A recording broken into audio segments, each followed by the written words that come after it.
The Elves. First story.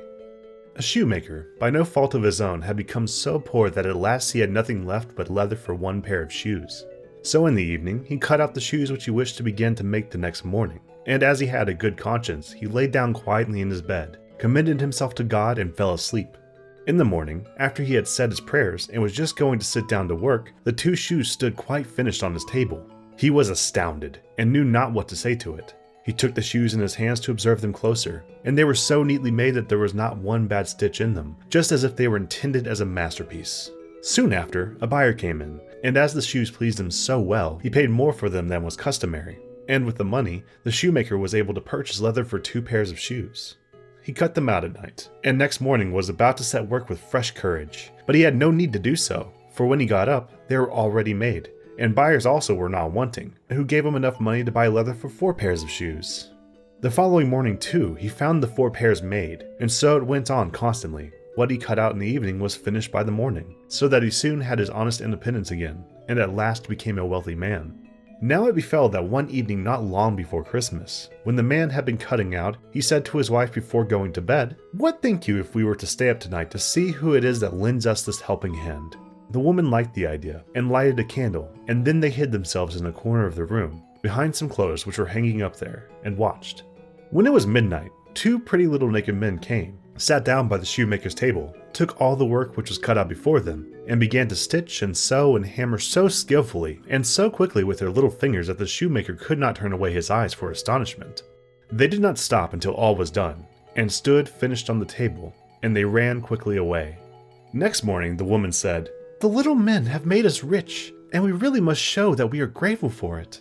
They run about so and have nothing on and must be cold. I'll tell thee what I'll do. I will make them little shirts and coats and vests and trousers and knit both of them a pair of stockings. And do thou too make them 2 little pairs of shoes." The man said, "I shall be very glad to do it." And one night when everything was ready, they laid their presents all together on the table instead of the cut-out work, and then concealed themselves to see how the little men would behave.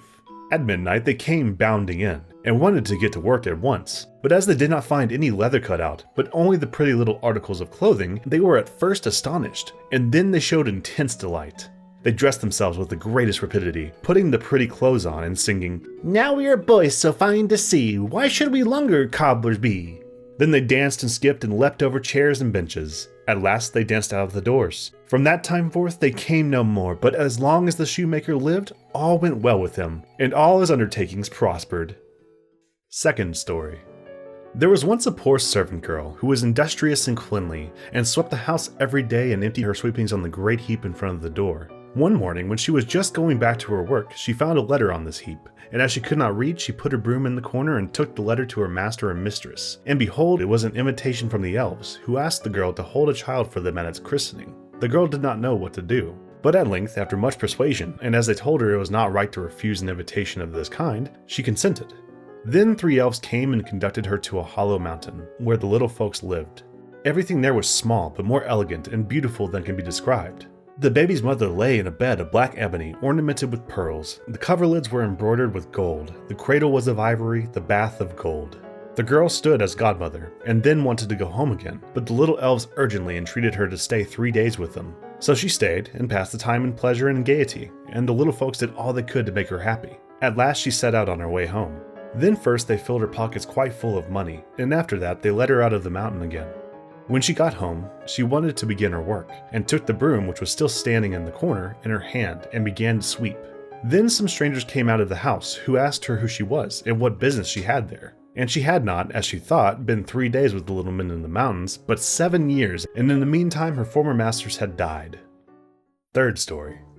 A certain mother's child had been taken away out of its cradle by the elves, and a changeling with a large head and staring eyes, which would do nothing but eat and drink, laid in its place. In her trouble, she went to her neighbor and asked her advice. The neighbor said that she was to carry the changeling into the kitchen, set it down on the hearth, light a fire, and boil some water in 2 eggshells, which would make the changeling laugh, and if he laughed, all would be over with him.